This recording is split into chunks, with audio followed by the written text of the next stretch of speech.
You're listening to Season 2 of the Mies podcast. I'm your host, Josh Sharkey, the founder and CEO of Mies, a culinary operating system for food professionals. On the show, we're going to talk to high performers in the food business, everything from chefs to CEOs, technologists, writers, investors, and more, about how they innovate and operate and how they consistently execute at a high level, day after day.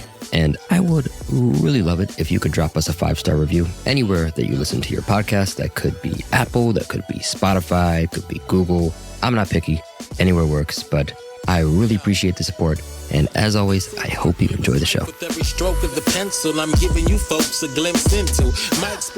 Today's guest is a James Beard award-winning chef, winner of Best New Chefs in America from Food and Wine magazine, and the current owner of Restaurant Annette in Aurora, Colorado, Caroline Glover. Caroline spent a couple of years working for April Bloomfield at the Spotted Pig in New York City before really, diverging her career path for a bit, working for a farm, namely Eckerton Hill Farm. I was pretty surprised when I heard this because if you don't know Eckerton Hill, it is an amazing farm and they have some of the best tomatoes in the world.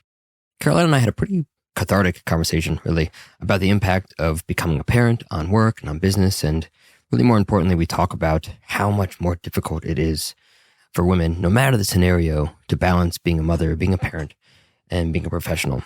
I can tell you firsthand, my wife went through so much giving birth to our 2 kids while still running her business. And, in the beginning, the kids need the mom so much. And it's pretty weighted towards the mom. And it's a lot. And Caroline and I talk a bit about that.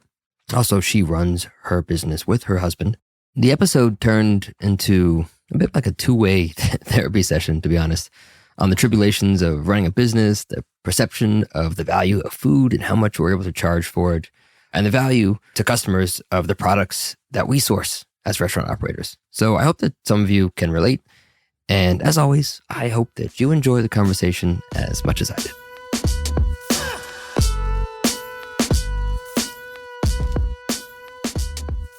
It's really nice to meet you. I didn't know a ton before Gia reached out, and I'm surprised we haven't, met, but I'm really excited to learn more about your background today. So I typically will sort of spout off like, here's everything about Caroline, but I want to hear from you today. So just so I can learn more, maybe this, I know obviously, CIA, and I know that you worked for April for a long time. You want to change Beard, which obviously we're going to talk about, which is awesome, but maybe fill in the blanks of, how you got to where you are today. Yeah, so I originally got into the industry as the Chili's to-go girl in the small college town that I'm from. And then Texas, I was just obsessed. Yeah, in Texas, in College Station. And so Chili's was a very busy, number 1 visited restaurant. And that kind of just gave me the bug for wanting to be in the industry. I was 16 though. And so I went to college and then after 2 years dropped out just because I wasn't happy. I didn't know what I was doing. I moved out to Yosemite National Park, worked in a kitchen out there, and a bunch of people from the Culinary Institute of America were doing their externships there and basically just convinced me, you want to go to college, you want to go to culinary school. So I ended up just driving back to New York with them when their externship was up and had applied and was accepted and went to culinary school. And then that got me into New York City just because I was out in New York and I wanted to work for a woman chef. And April was really the top of the game at that time. So I was at the Spotted Pig. I think I became a sous chef within a year or so. I think I was 21, 22, was there for a bit, got really burnt out, ended up moving to Pennsylvania where Eckerton Hill Farm is. And there's a tomato farm. Mm-hmm. Or it is a tomato pepper farm, other stuff, but Tim Stark. And met my husband. Nelson was there running the farm. He went to NYU with one of my friends and we ended up farming in Vermont and then moving to Paonia, which is a very small farming town in Colorado. Lived in a yurt, did the Airbnb or the bed and breakfast thing, got into farming for a bit, then wanted to get back into kitchens and ended up in Denver because I wanted to learn how to work with wood fire. And there was a great wood-fired restaurant here called Acorn.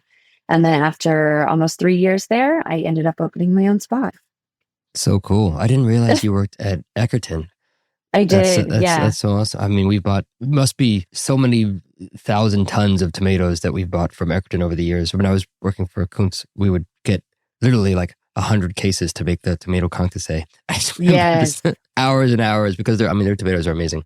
They're amazing. Yeah, just really beautiful. And that was like kind of in the era. I don't know what it's like anymore, but in the era of like overeducated, college students going to work on farms. And so there was Yes. like, I heard there was some of like, them. so there was, like, so like 4 or 5 of us out there that just wanted to unplug and, work in the tomato fields all day. Yeah. And we're still all good friends, but yeah. I imagine there must be so much. I mean, every time you go to farm, there's so much you pick up when you see like purslane growing around the corners of the cabbage or something, and you see like Yeah, things that are growing together, or just like so much inspiration that had to totally. impact like how you cook, right? No, absolutely. I think though the spotted pig was incredible. It was such a machine, but all the produce ended up in the basement, right? Like it goes down the hatch doors, and there's a whole crew down there that preps everything. And then when we got there for service, we just go get it. Like our garlic was peeled, our shallots were cut, because it was just such a beast of a restaurant that we didn't do a ton of prep. So I just got to a point where I was like, I don't even know how this grows. I don't even know what this looks like. And so and April was such a particular person that one summer we didn't use tomatoes because they weren't to her standard, And so I think that was another part of it, that I was like, what happens to all this produce that doesn't get used by these top chefs? And they usually buy 500 pounds a week. And now all of a sudden we're not buying any. So yeah, I feel like that definitely made me want to work on farms to understand the Yeah. whole process. Are there a couple things that you grasp now that you think a lot of people probably don't, that you walked away with?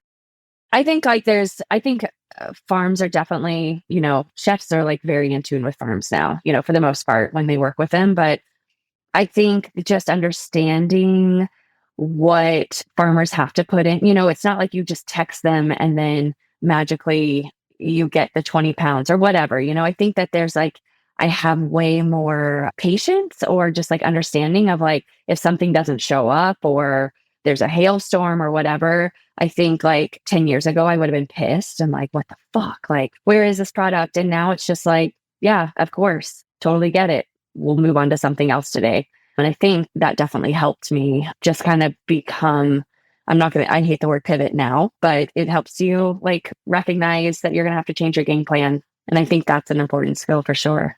Yeah, I love that. It's also, I think because it's a lot easier to order product today than it was 10 years ago. Mm-hmm. And I remember getting faxes from, Blooming Hill Farm of like, here's what we have. Choose it, don't choose totally. it. And that sort of responsiveness to the farm, as opposed to like, proactive, like, here's the things that we want. It's like, no, here's what we have. It's a little bit more difficult, but it's definitely, a nicer sort of like connection with the farm. Yeah, for sure. Now it's so funny, the faxes. Yeah, I know.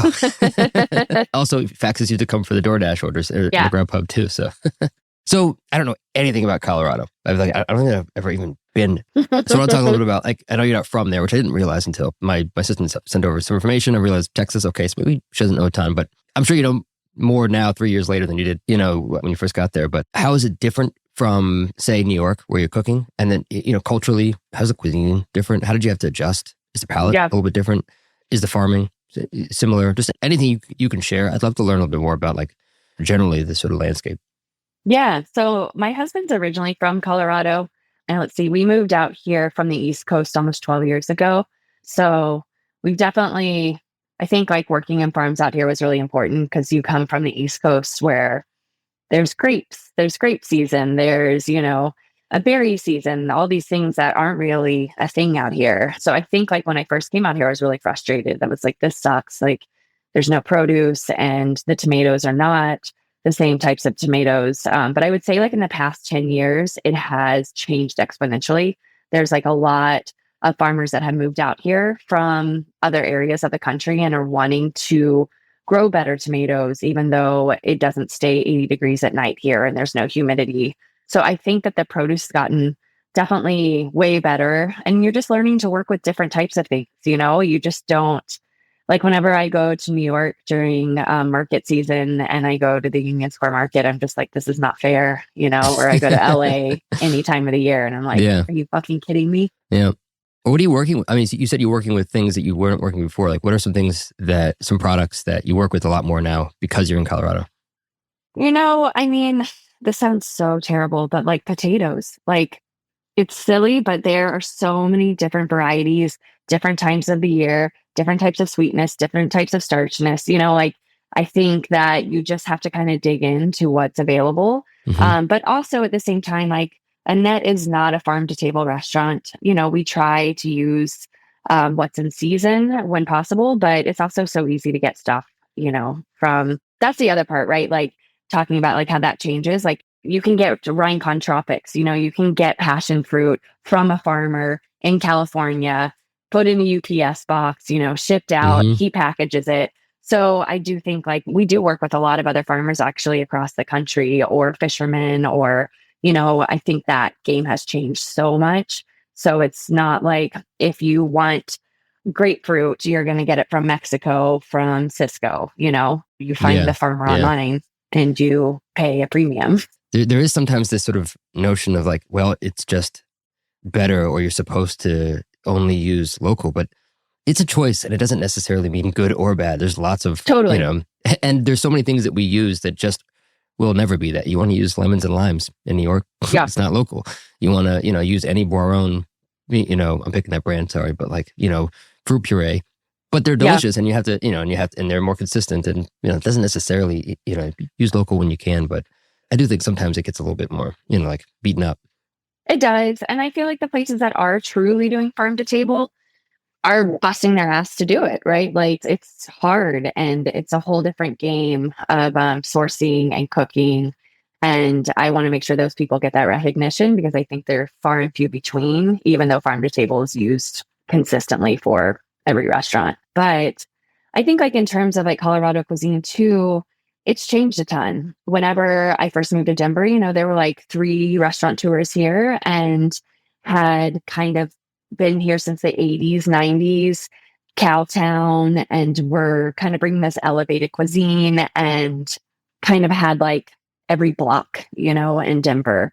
And I would say since the pandemic, it made a lot of those people have to close because it just didn't make sense to have 5 or 6 10,000 square foot spaces. And so now you're seeing a lot more independent, chefs or front of the house people going out and opening their own spots. So I feel like that has changed the scene a lot. It's way far behind a lot of other cities, but a lot of people are moving here too from other cities and bringing, they're upping their game, and it's making us all have to push harder. And so I think that's fun, Yeah. But I think like we're far behind, New York or LA or Chicago, but I do think it's like moving pretty rapidly now. Yeah. I think it's cool that it's happening so much faster now. There's obviously always going to be that saturation, New York, Chicago, LA, San Francisco. But, 10, 15 years ago, there was not, there was like one restaurant each, in each state or town that might be sort of thought of that realm. And now there's way more. And it's funny. It's not just, the culinary thing that pushes people back. I'm sure people are moving to Colorado because of just a different quality of life and, having kids, and they've been cooking for a while, and now, just more opportunity there. Speaking of kids, though, like, first of all, congrats on Thank you. On your born. How is it going?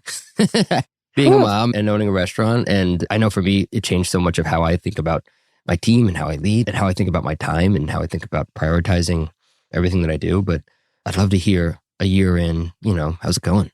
Yeah, I mean, it's been like so many different stages, right? Like a year is wild, like to have a baby that can like literally not hold up their head. And then a year later, they're walking. Like it's every week, it's something different.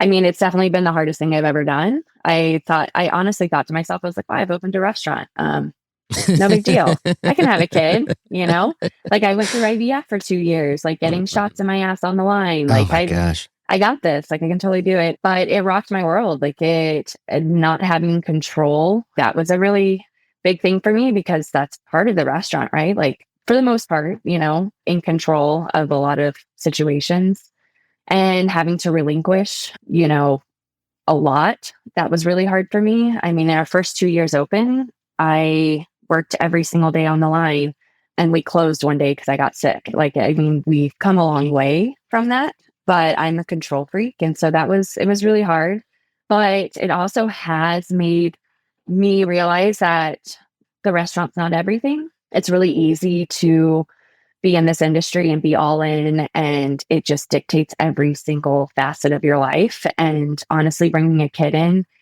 has made me realize there's bigger things. There's other things outside of the restaurant. And I think that ultimately makes me a little bit softer at the restaurant, but that's not a bad thing. Like it makes me ask people, how are they? How's your kid? How's your family? Just things that I've just never, I'm like one of those people, you get to work, you put your head down, you do the work and you go home. And so I do think it's made me just a more rounded person. I think like we have a tendency to not be rounded people in this industry. Yeah.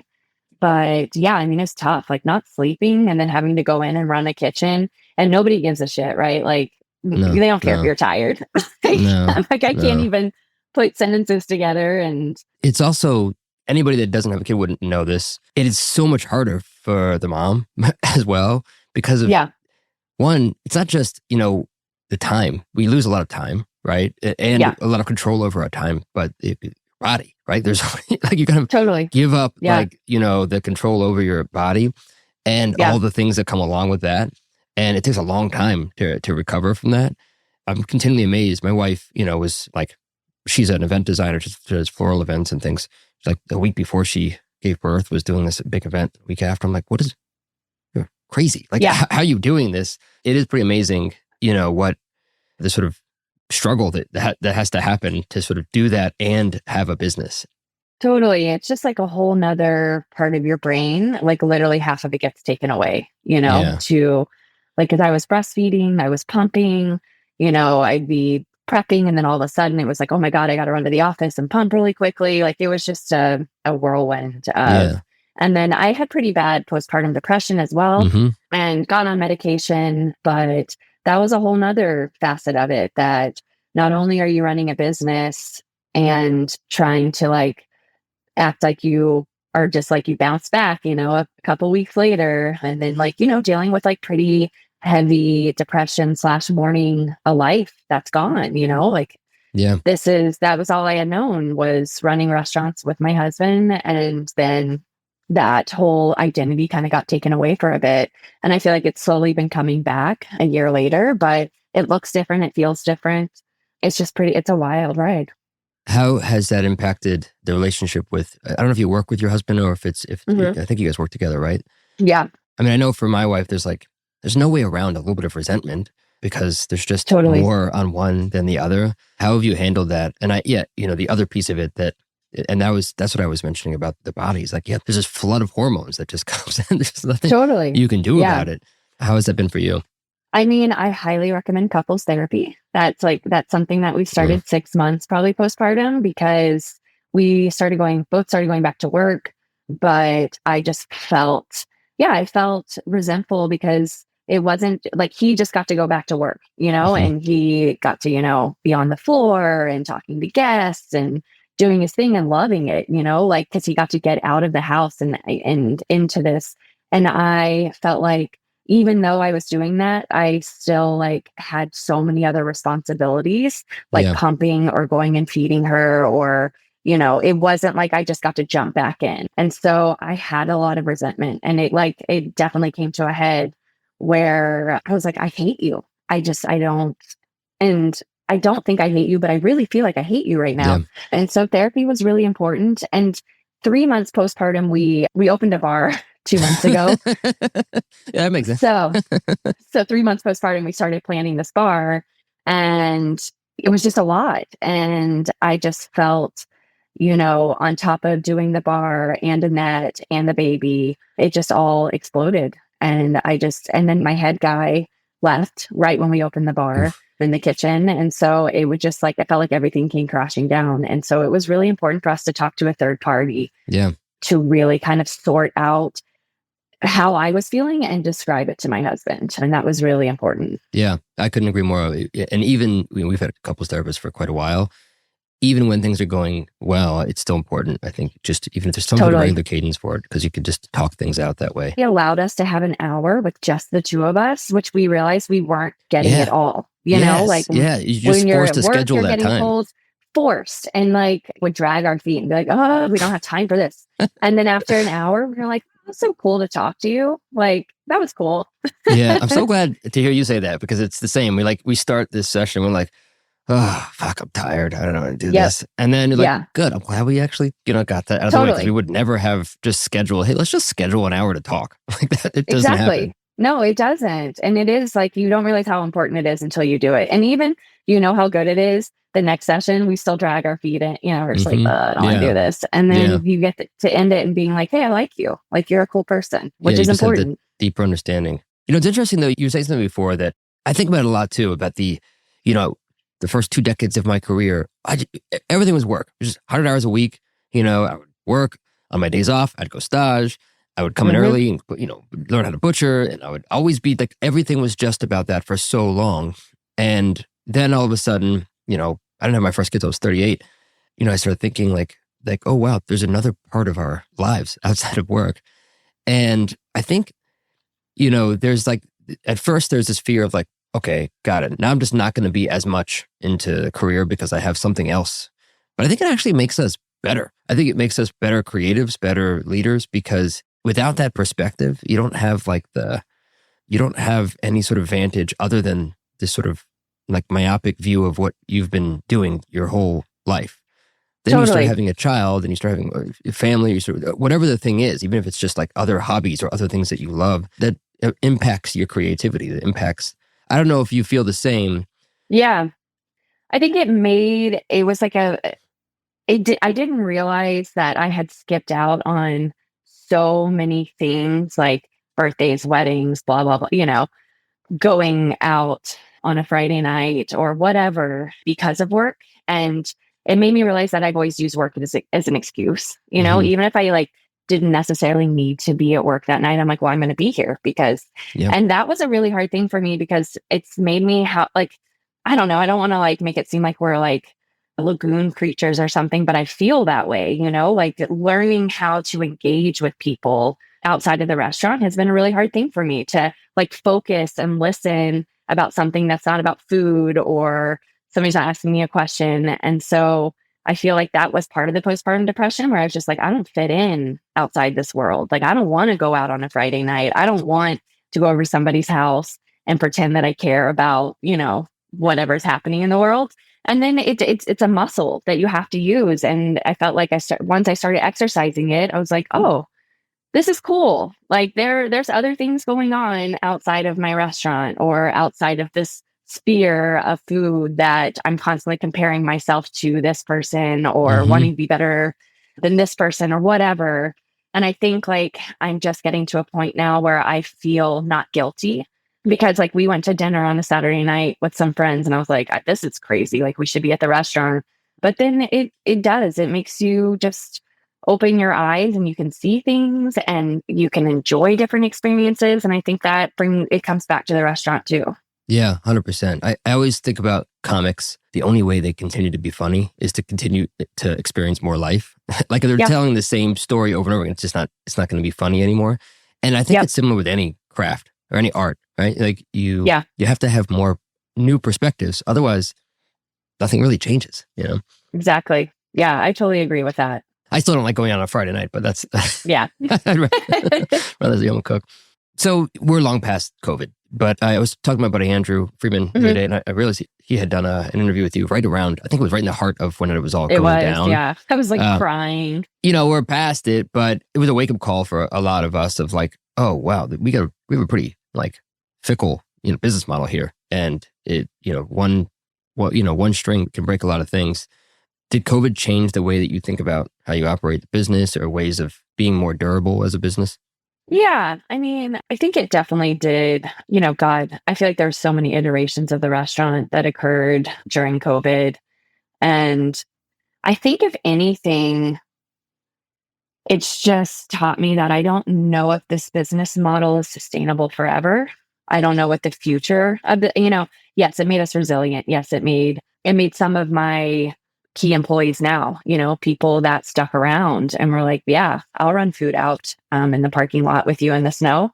And now one of them, we opened a bar for him, and that's 4 years later. And he did the damn thing with us and earned to have his own spot. But I think it also has made me kind of like really step back and look at the model of our restaurant and how many people it takes to run and how it's so dependent on firing on all cylinders every single night just to make a profit. And I feel like I'm still kind of like dealing with the backlash of that, if that makes sense, just kind of really looking at what are we doing? What does it take to do it? And does it feel sustainable for the long term? I think like that year of COVID or 2 years of COVID just aged me and the restaurant, faster and put us through, some really tough stuff that has made me just not sure that this style of restaurant's going to be around forever or if it's like what I want to do. So that's like a very heavy takeaway from it. But, it just made us really stop and look and think about what's the future of this style of restaurant. Yeah, I mean, look, the unit economics of a restaurant business just are not great. And the margin of error is really low. It's funny, I was talking to a buddy of mine, this guy, Dave Santos. He has a restaurant in New York, an amazing restaurant called Fox Face, by the way. And, there was this review, I won't name the writer, but it said they were talking about how the prawn dish was too expensive.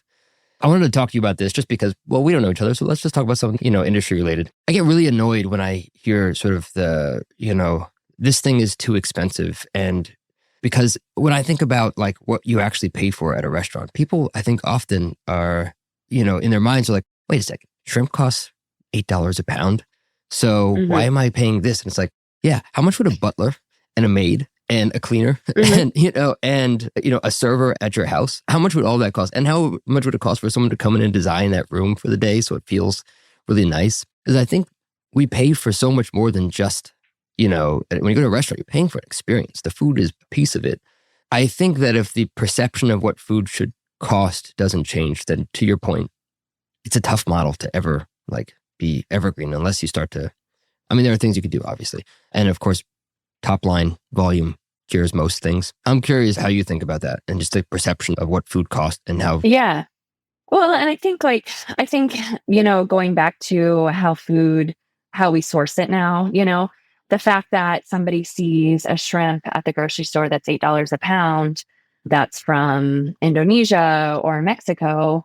We have a shrimp at our bar that's $26 a pound, and it's because it's domestic. And, this guy in Florida goes out every morning and gets, and they're like, oh, why is this so delicious and expensive? And I'm like, well, those two kind of go hand in hand. It's a far superior product than what you can buy at the grocery store, but you are going to pay more for it. And I think also people are getting really price sensitive right now, it's just prices have just been going up across the board, grocery store, everything, And I think it's easy to take it out on restaurants because there are people there, right? Like that you can say, hey, you're in charge of this cost and I'm not happy about paying this. You go to the grocery store, like it's not like you get to complain to the checkout person. You can, but it doesn't matter. But I think like that in conjunction with, we've added a service charge too for the first time. And it's because like the living wage, what it costs to live in Denver, it's extremely high. And we need to pay people a living wage. And that's really made people angry. Just like, oh my God, now there's this extra fee. And a lot of people say, I'd rather you just put it into the price of the food. I'm like, no, you don't. Yeah. You're going to be unhappy either way. Right. Yeah. Sure. You want me to charge you $50 for a chicken? We could do that. Or there is this like 5% service fee that we have to use to help pay our employees. So I just feel like it's always going to be a battle, but right now it feels like a way bigger battle than usual. And I think it's just because people are tired of prices going up, and I get it, me too. But that's just, it's the way it is. Yeah. Yeah. This show is brought to you by, you guessed it, Mies. Mies helps thousands of restaurants and food service businesses all over the world build profitable menus and scale their business successfully. If you're looking to organize your recipe IP and train your team to put out a consistent product every day in less time than ever before, then Mies is just for you. And you can transform all those old Google Docs and Word docs and PDFs and spreadsheets and Google Sheets into dynamic, actionable recipes in Mies in lightning speed. Plus, stop all that manual work of processing invoices because Mies will digitize all your purchases automatically. And there's a built-in database of ingredient yields, prep yields, and unit of measure conversions for every ingredient. which means you're going to get laser accurate food costs in a fraction of the time. Visit www.getmeez.com. That's GETMEEZ.com to learn more. And check out the show notes moving forward, because we're going to be adding promotions and discount codes so that all of you lovely and brilliant Meez podcast listeners get a sweet deal on Meez.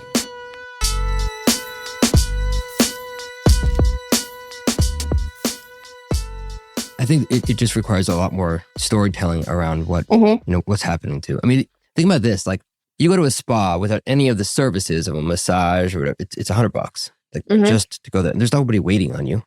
There's like there's one person that will clean the entire room, but there's there's fixed costs of like heating the water and the lights and things like that. But that's like anywhere. But it's $100 just to experience that thing. Totally. And you go to a restaurant, you sit down, and you have 3 people bringing you food. You have another person that's that's just professionally trained to talk to you about the beverages that you're gonna have. You have a number of very highly trained folks that are like designing a menu, and more that are like cooking that menu. You have people cleaning the thing. And then there's so much involved, and so maybe part of what needs to happen is more storytelling around all the things that actually go into this, outside of just like sitting down and getting a plate of food that's brought to you. Yeah, I think the best experience you can have in a restaurant is the one where you don't notice all that stuff, right? Like, you don't notice all the people bustling around, or when your plate was cleared and you got reset, like that's the best experience, is when it's seamless and it doesn't interfere. And I think people take that for granted too, because they're just like, they don't see it. They don't see it all. And that's like, because we worked really hard for you not to see it. But that doesn't mean that there isn't a lot going on behind the scenes. Yeah. Usually more when you don't notice it as much. So now you have 2 places and you have a kid. Yeah. It's harder to maintain the consistency of your food. Just imagine totally. It has to be, right? What are some things that you do or are there things that you've added on to your process to help do that? Or is it just the people involved? Like, how do you maintain consistency now that you're starting to scale? Yeah. Well, I mean, I finally wrote recipes down. My God, it took me 6 years to get there. Like that was part of the problem. Everything was in my head. But, I have always retained people in the kitchen. I said my main guy left. Well, he's like moving into my basement tomorrow, 4 months later, because he's ready to come back. But we've always tipped out everybody makes the same amount of money in our restaurant. So our kitchen makes the same as our servers, as our dishwashers, as our host. So we have been fortunate to retain a lot of people in the kitchen. So the person who is like really in charge right now, she's been with me for 4 years. And so I think the main thing is it's open communication. I think sometimes people are afraid to ask questions or don't want to reach out to the chef because they should know how to do something, whatever. I have the exact opposite philosophy. I'm like, reach out, call me, whatever. If you have any questions, I think that's been a really big part. And, so I get a lot more phone calls, or when I go in, I just taste every single thing that's in the walk-in. It's a small walk-in and it's easy to do that. So I think it's just like trying to use that time a bit more often, like everything is very condensed now. So it's like you walk in, you're like, all right, I'm going to taste this and this. Everything's good. We also have an insane regular base, people that come to the restaurant every single week. And I have good relationships with them. And I love it when they're like, hey, this tastes a little bit different this time. And I'm like, heard. Yeah, let me go in there. Let me try. Let me see how they're picking it up. And that's been huge. Or my management, my front of the house managers eat a meal every night and they let me know if things taste a little bit different or need to be tweaked. And I think just like having that communication with your staff, I think sometimes some chefs have a tendency to not want to hear negative feedback because it sucks and it's so personal. But I think like really encouraging your staff to give you that type of feedback is really important. Yeah, 100% agree. Whether it's creating a new dish or hearing that feedback on your current menu, are there frameworks or things that you do to synthesize all the feedback that you get? Or is it more ad hoc, just as it comes in?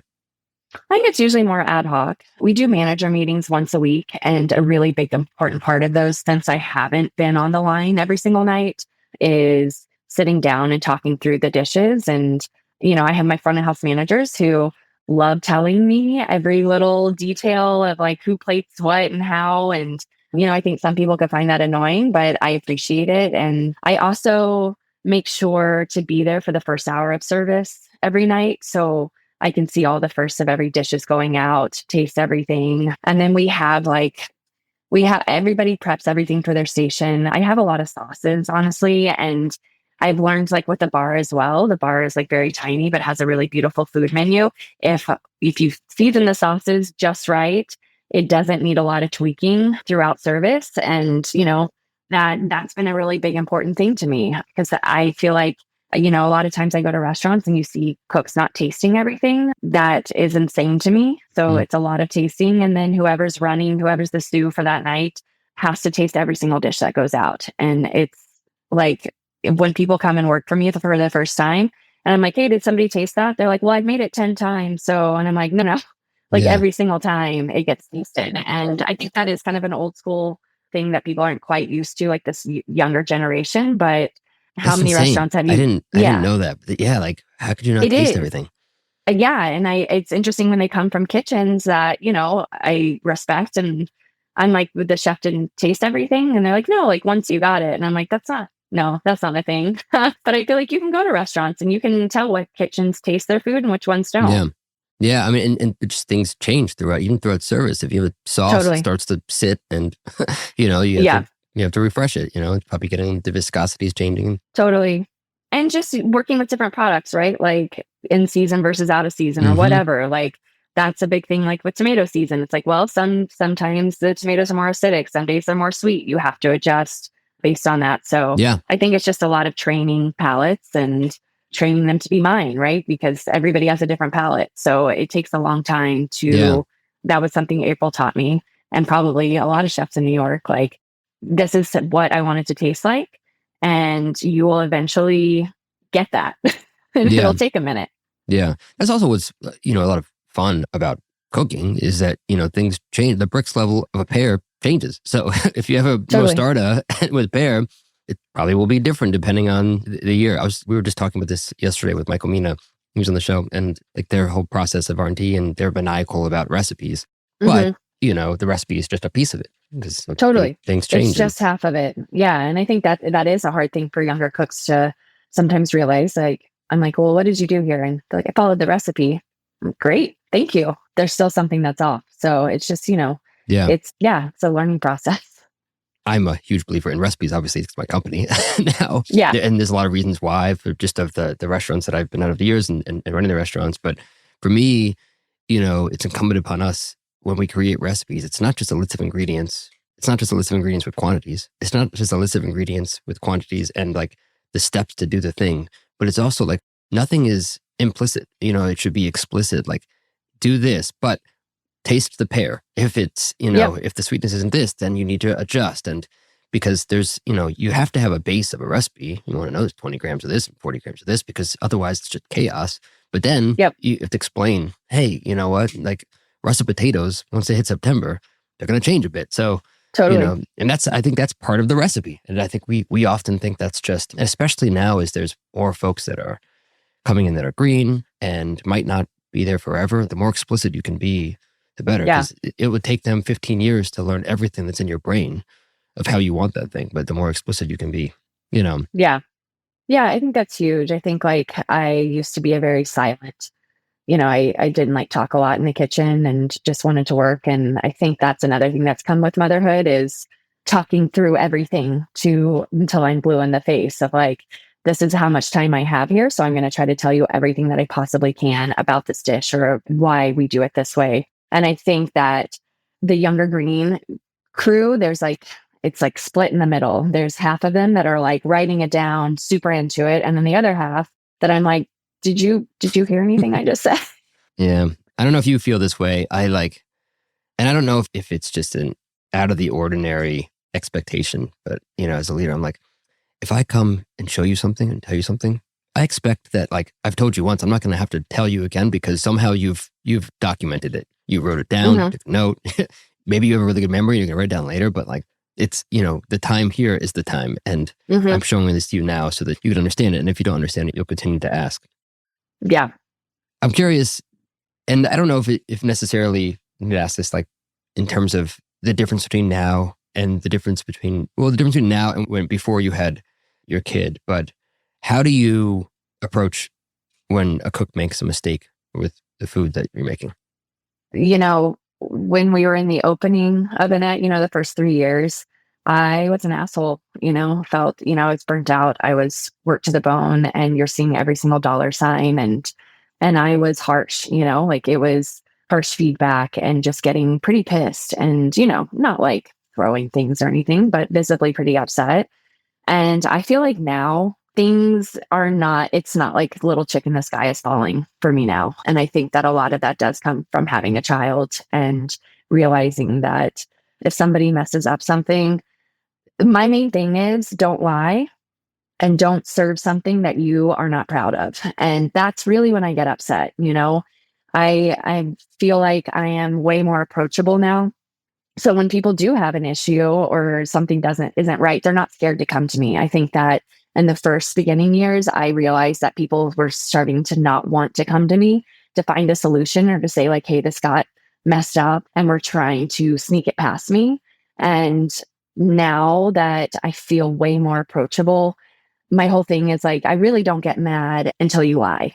And that's a really big thing to me. Don't lie. Don't try to sneak anything past me. And if you're not proud of what you just cooked, do not serve it. And I think that's like way more of my approach to management now versus what it used to be of just kind of like people being scared, and being scared to me meant that they were going to do their best. And that's not how that works at all. Yeah. It's so interesting because it's how it existed for so long.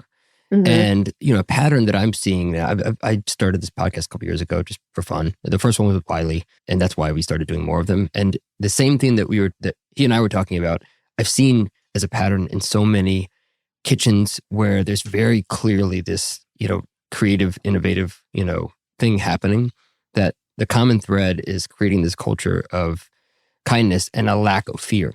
Because what's funny is, when you're in the weeds, oftentimes you're more scared that the chef is going to be upset with you than the fear that the customer is not going to be happy. So you start putting things up because you're like, oh, I don't want to tell the chef about this because, they're going to be upset.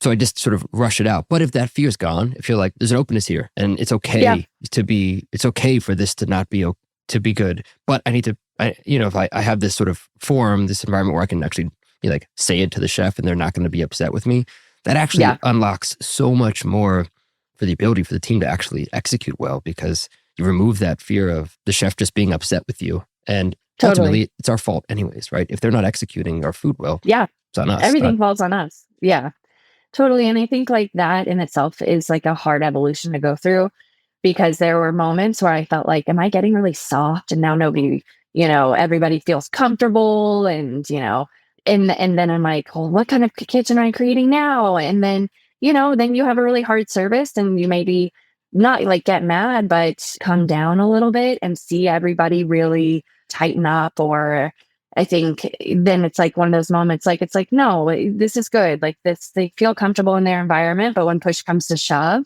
they do care and you do see a side of that. But it is, I think I had a lot of issues of like, oh my God, am I soft? And now I have this like easy kitchen. And it's like, okay, well, what's wrong with an easy kitchen? Is it easy? It's this crazy mind. It is. Yeah. And the fear then just sort of gets shifted to you. And it doesn't ever really go away. Then you're like, fuck, am I giving up control and now things are all going to go to shit? Or am I giving up control and actually people are going to surprise me and start executing even better? And it's just so scary because you don't know. And it's not like one day you're like, oh yeah, now it works. So we're cool. No. It's like this constant. No, it's constant. And it is such a seesaw because you will get people who will take advantage of you and, be like, oh, this is a like super chill kitchen. I'm going to watch football on my phone or whatever, like there's different types of people. But I think ultimately a lot of us are learning that working in fear is not, it doesn't create the best product. Yeah. And I mean, I could just hear from talking to you, like it's how much it seems like you've evolved, like striking that balance between a level of understanding and a level of healthy pressure is it's just really hard. It's a hard balance. And I had my sous chef, Chelsea, she opened the restaurant with me and we ran a 2-woman line for the first like 3 months and also were the dishwashers. And so we were just like in it together. And she took a lot of the brunt of like my, lashing out or getting mad about certain things. And she's now opened her own sausage company. And she came to do a pop-up with a bar a couple weeks ago.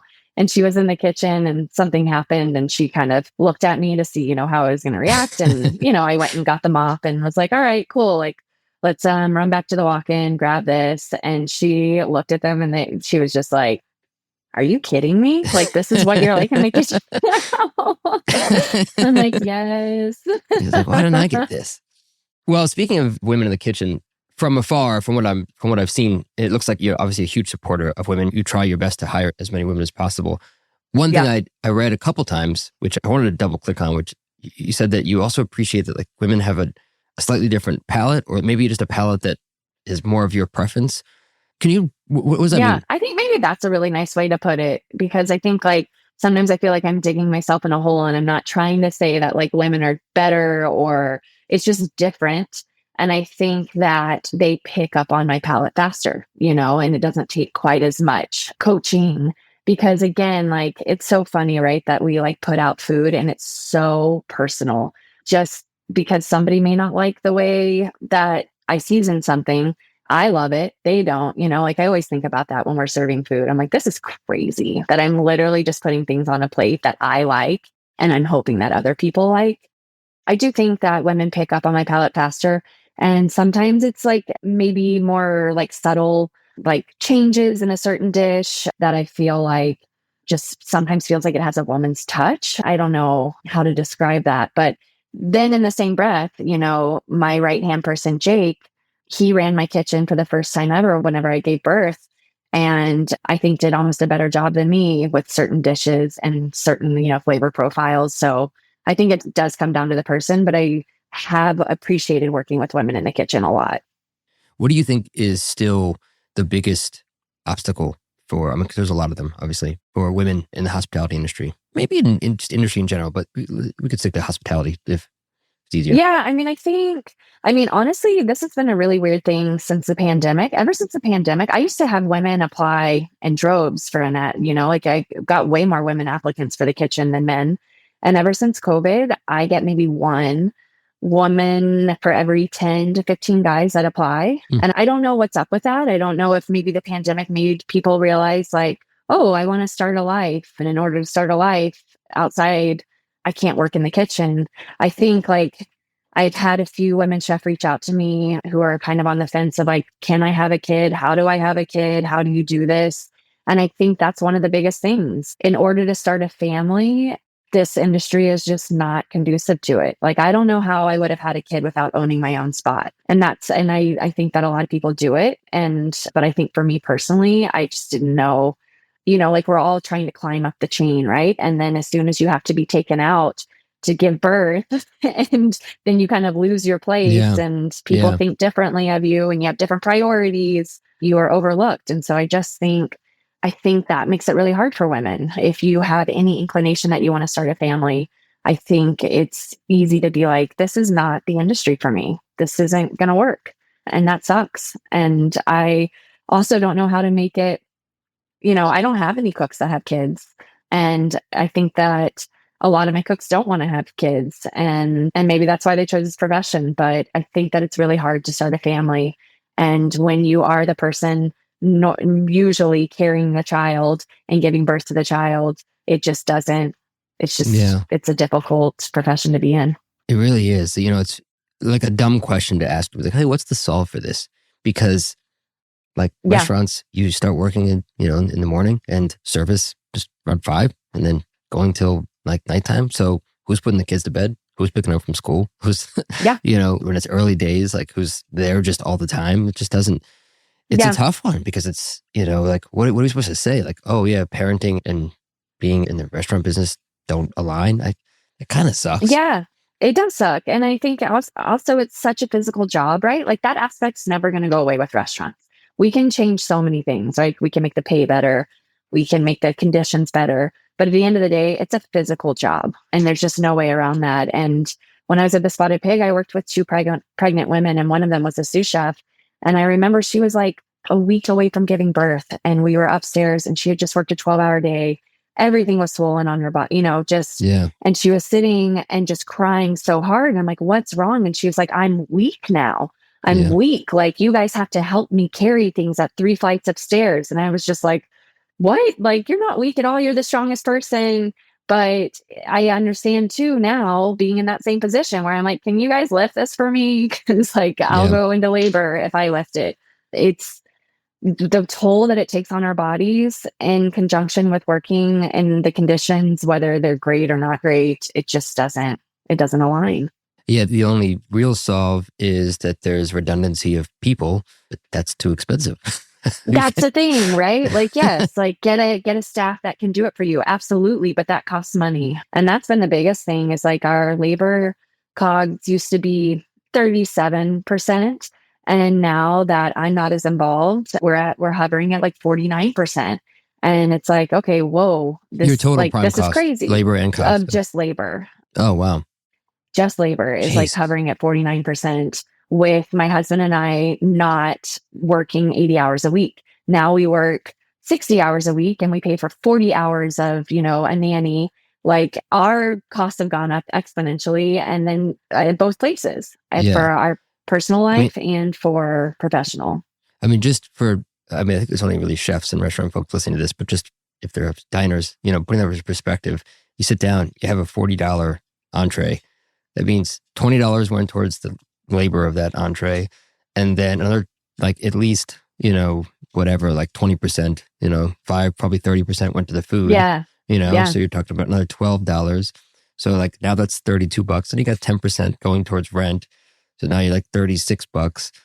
Then you have OpEx of utilities and that. So that $40 dish that seemed so expensive, you're making like $1 on it if you're lucky. Totally. If you're lucky. Yeah. I mean, I think that has honestly, like, kind of why we've been thinking about different business models, just because we're like, oh my God, we didn't realize us putting in 80 hours a week was what was making our COGS, our labor costs, sustainable-ish, not for us, like, as people, but for the restaurant.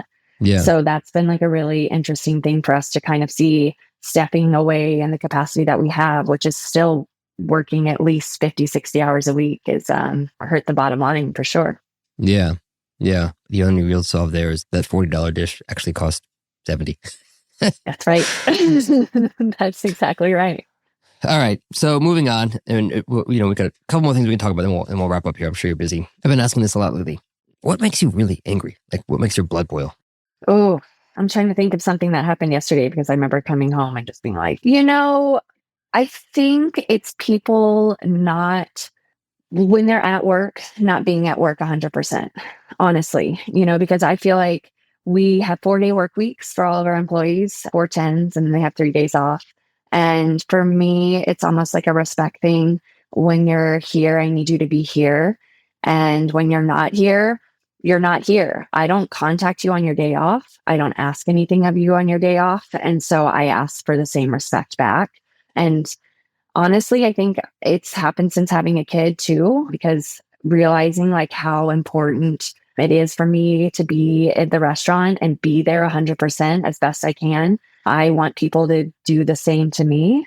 And maybe that's like old school. Maybe that makes me like a restaurant boomer. I don't know. But I think that with cell phones and people having like, social media and all that kind of stuff, like, it's really easy to like go to the bathroom and check your phone, or be walking to the walk-in and you're scrolling, and like that shit just drives me nuts. And I think that is like an old, like, something that maybe isn't something that people care about as much anymore, but I really do care about that a lot. And it really does chap my ass if you get to work and decide to scroll on Instagram on the line if we're slow, Yeah, that would drive me nuts too. It's funny. Chef Boulay passed this week. David Boulay. I worked for him a couple decades ago, and I remember right after we lost the 4th star, he gave this speech. It doesn't really necessarily relate to cooks, although maybe nowadays it would, but obviously a lot of the front of house. And basically what he said was, look, a lot of you are here because you want to be musicians or artists, or you're going to law school, or you're going to, whatever the thing is that you're doing. Now maybe you want to be an influencer, whatever the thing is. And you might not want to be here because you want to be a, 3-star Michelin chef or something like that. But if you can give 100% here doing this, just imagine what you can do with the thing that you actually love to do. It's funny how that has stuck with me like 20 years later. I still tell my staff about it. because this is, what you do, and the amount of like time and energy and thought and at work that goes into what you're building.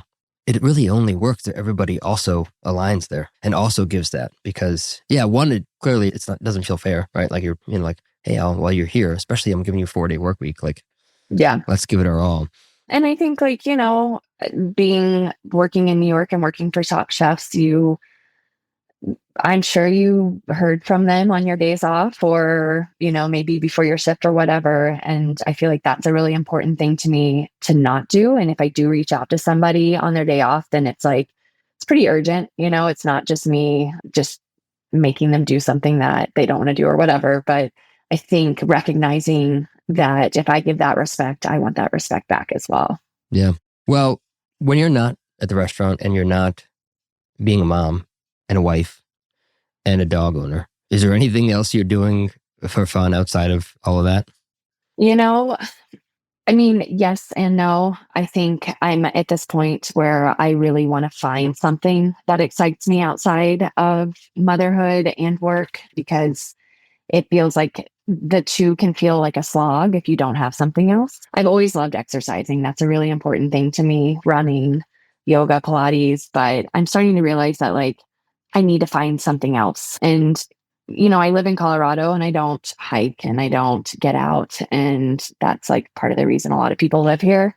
But besides gardening, no, I feel like do you garden? Do you have a garden at home? I do. Yeah. And last year was the first time I didn't garden.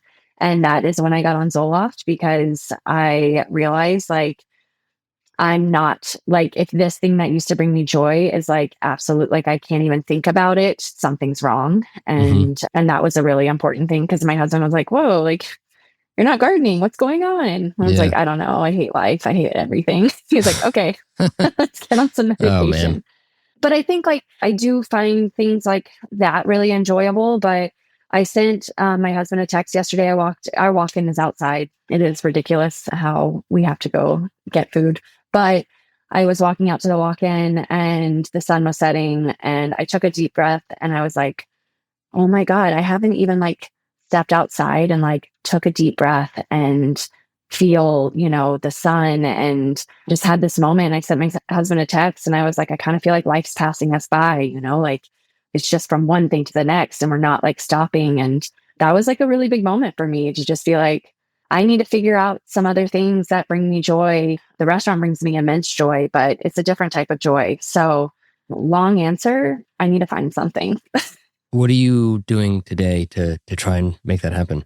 I woke up, I was like, I'm going to go for a run. And then I convinced myself I'm not going to go for a run. And now I'm like, I'm going to go for a run because I need to be outside. I need at least 45 minutes to just appreciate being alive. Honestly, sometimes you kind of take things for granted. And I think that a lot of us do that in this industry. So I'm going to do it. I'm going to get out and run. I love running for that, by the way. Like running for me isn't even exercise. It's just like this therapeutic. I just my time to think. I don't have anybody else there. I don't listen to podcasts. I don't listen to music. I just run and think. I try not to even go on trails too much because I'll get too like distracted by, is that a mushroom over there? Is that a ramp? And so like just roads. But it is a great just respite from life. It sounds like you're looking for something else as well. Maybe you can put in like a 10-minute thing into your calendar of just like, okay, I'm going to figure out one new thing to do. Because I think exercise or running has always been my thing, and I love that. But now I'm getting to the point where I'm like, I want to do something that like I have to learn, or something that excites me or keeps my hands busy, because at the end of the night, like sometimes I'll just watch shitty TV and scroll through my phone. And then like 30 minutes later, an hour later, I'm like, what the hell did I just do with that free time? Like that sucks. So yeah, I don't know. I just feel like I'm at a place where I'm like, I just want to learn. I want to learn how to do something. I'm bored. If you figure out what it is, I want to know what you figure out. All right, Caroline. Well, is there anything I didn't ask you that we think we should talk about, or we want to share? No, I don't think so. I mean, I think we like covered a lot. Yeah, this was good. A little therapeutic, Yeah. Well, it was a pleasure. Really great meeting you, and excited to see how you continue to grow all the things that you're building. Yeah. Well, thank you for having me on. I appreciate it. And, I think that it's so important to talk motherhood and how you do this. And I think like the more people talk about it, the more maybe empowered women will feel to start families and continue to work in the hospitality industry, you know? Yeah. Yeah. And, just reflecting on some of the conversation, sometimes there isn't a solution, but to your point, it's just good to talk about it because, it can just help people hear that, oh yeah, I'm not the only one thinking about this. Totally. I think that's exactly it. Because I don't think there's a solution, but I do think like if it's something that people feel like they can talk about or understand more, before they get into it, it makes it feel less scary or daunting. Yeah. Yeah. Thanks for tuning into the Mies podcast. The music from the show is a remix of the song Art Mirror by an old friend, hip-hop artist, Fresh Daily. For show notes and more, visit getmees.com/podcast. That's GETMEEZ.com/podcast. If you enjoyed the show, I'd love it if you can share it with fellow entrepreneurs and culinary pros and give us a 5-star rating wherever you listen to your podcasts. Keep innovating. Don't settle. Make today a little bit better than yesterday. And remember, it's impossible for us to learn what we think we already know. See you next time.